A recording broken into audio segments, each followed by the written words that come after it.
नमस्कार बच्चों, मैं अशोक यादव आपको लक्ष्य क्लासेस पर बहुत बहुत स्वागत करता हूं। तो बच्चों हम लोग लौट रहे थे मैहर से, तो रास्ते में ये हुआ कि कुछ विश्राम किया जाए, कुछ चाय वाय पिया जाए, क्योंकि जर्नी से थकान भी लग जाती है। तो यहाँ पर हम लोग एक भैया इसको जरा दिखाइएगा, हम लोग एक ढाबे पर रुके थे, जो कि हम लोगों ने सोचा कि कुछ चाय वाय पीते हैं, और इसी पर हमारी मुलाकात हो गई। इनकी तरफ भैया कैमरा लाएंगे। ये हमारे बहुत अच्छे भैया हैं, इनसे मुलाकात हुई और रास्ते में ही, और बहुत अच्छी जान पहचान भी हो गई हमारी। तो हम बस थोड़ा सा इनसे व्यू ले लेंगे। और ये पेशे से पत्रकार हैं, तो अक्सर आप सवाल पूछते हैं, आज आपसे हम सवाल पूछ रहे हैं, तो कैसा लग रहा है आपको? बिल्कुल। देखिए, लक्ष्य की पूरी टीम जो आज माता रानी का दर्शन करके वापस लौटी है, निश्चित तौर पे यह टीम एक सकारात्मक टीम है। और हमें आप लोग जब उतरे हैं तो ठंडक महसूस हुई बातचीत करने के बाद।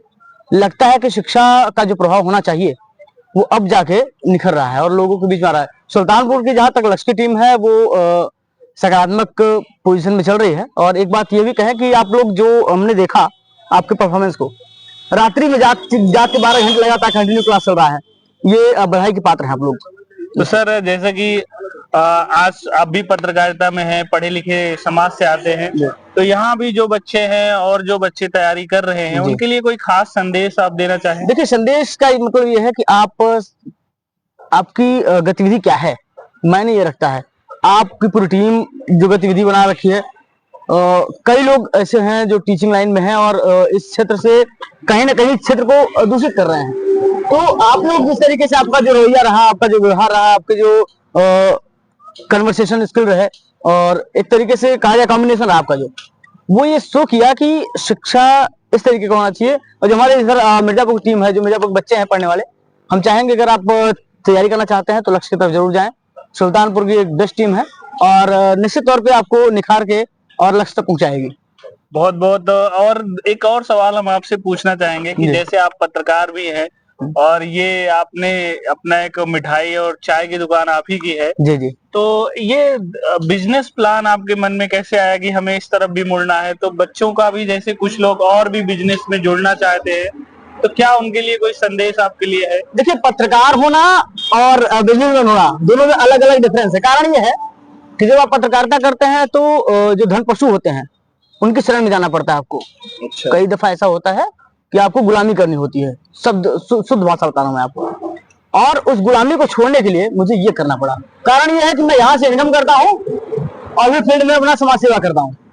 अच्छा, मतलब अगर मैं इनकम यहाँ से ना करूं और एक समय के लिए मान लीजिए कि मैं फील्ड में पत्रकारिता करूं, तो आज के समय में विज्ञापन देने वाला कौन है? आपको कौन एडवर्टाइज देगा? है कोई? ये कैसे आप मैनेज कर पाए, इसको थोड़ा ये बताइए। देखिए, होता यह है कि हमारे 3 भाई हम लोग, और तीनों भाई में 3 भाई नहीं 8 भाई हैं, लेकिन 3 भाई यहाँ इस काम में लगे हुए हैं। तो हम टाइम अपना लिए हुए हैं रात्रि 11 बजे से लेकर सुबह 5 बजे तक। 5 से 8 सोते हैं, उठते हैं, नहाते हैं, अपना वर्कआउट करते हैं, 9 बजे रेडी हो जाते हैं, फील्ड में निकल जाते हैं।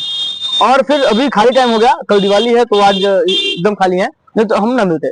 आपको जब भी मिलेंगे रात्रि 11 बजे बाद ही मिलेंगे।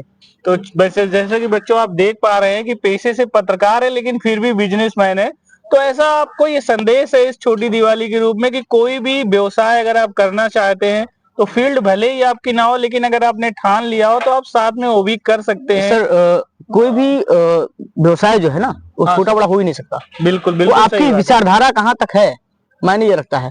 देखिए, आपने सुना होगा कई चाय वाला, ये चाय वाला, वो चाय होता है और होना भी चाहिए। जब आप पढ़े लिखे हैं और पढ़ने के बाद अगर बेरोजगार बैठे हुए हैं तो हमें लगता है कि आपसे निर्लज कोई होगा। क्योंकि शिक्षा के बाद धनार्जन ही आपका मुख्य उद्देश्य होना चाहिए।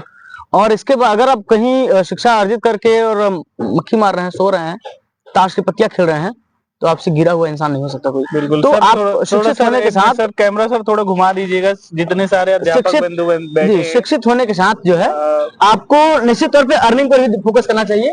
तो ये हमारा श्री राम ढाबा है और ड्राई फ्रूट सप्लाई वाला काम ही मेरा चलता है। बारिश तो हमारे सुल्तानपुर से कोई अगर छात्र आएगा तो उसको आप जरूर, बिल्कुल, वो लक्ष्य का नाम ले, हम उनको निश्चित तौर पे नाश्ता पानी पूरी करा के भेजेंगे। प्यारे विद्यार्थी, कूपन कोड है, कभी आपको शारदा माता का दर्शन करने जाना हो या फिर कभी आपको चित्रकूट जाना हो, तो यहाँ पर आप विश्राम लेंगे तो लक्ष्य का नाम ही बता देंगे तो भैया आपको डिस्काउंट देंगे। यहाँ पर खाने का, चाय का, पीने का सब कुछ इंतजाम यहाँ पर रहता है। एक बार सर इनकी दुकान की तरफ कैमरा करिए। और एक बात है कि ये जो जगह है, मैं आपको लोकेशन बताऊंगा, मिर्जापुर जो आपने फिल्म देखा हुआ है, फिल्म पे मत जाइए, यहाँ पर बहुत ही सरल लोग मिलेंगे आपको, बहुत निहायत ही शरीफ लोग मिलेंगे।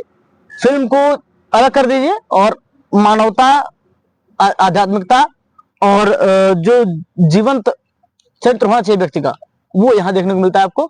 और ये NH 135 पे है, जो मिर्जापुर से रीवा को टच करता है। तो ये भैया आप NH वाला जो 135 है, और ये ढाबे का नाम इनका एक बार नाम दिखा दीजिए।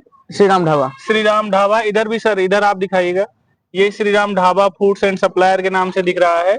और यहाँ के बच्चों के लिए सर का भी एक खास संदेश है। जो मिर्जापुर के बच्चे कभी सुल्तानपुर में आके रहना हो, आपको किसी प्रकार की तैयारी करनी हो, तो सर आप उनके लिए कोई अंतिम संदेश दे दीजिए। देखिए, आप पढ़ाई करिए, और सबसे बड़ी बात यह है कि शिक्षा ही आपका आधार है। और जब शिक्षा को अच्छे गुरु मिल जाते हैं, यानी लक्ष्य जैसे गुरु मिल जाते हैं, तो लक्ष्य आसान हो जाता है। और ये एक बात मैं और कहना चाहूंगा, आजकल छात्रों में एक प्रवृत्ति आ गई है सोशल मीडिया की। आप सोशल मीडिया पे रहिए, लेकिन लक्ष्य की तरफ ध्यान देते हुए रहिए। आपका लक्ष्य नहीं भटकना चाहिए, मतलब लक्ष्य के साथ जुड़कर लक्ष्य बनाइए। तो आपसे मिलके भैया बहुत बहुत अच्छा लगा आपकी दुकान पे, और बहुत हम लोग दोबारा फिर कभी विजिट करेंगे तो उससे मिलेंगे। इन्हीं शब्दों के साथ जय हिंद, जय भारत।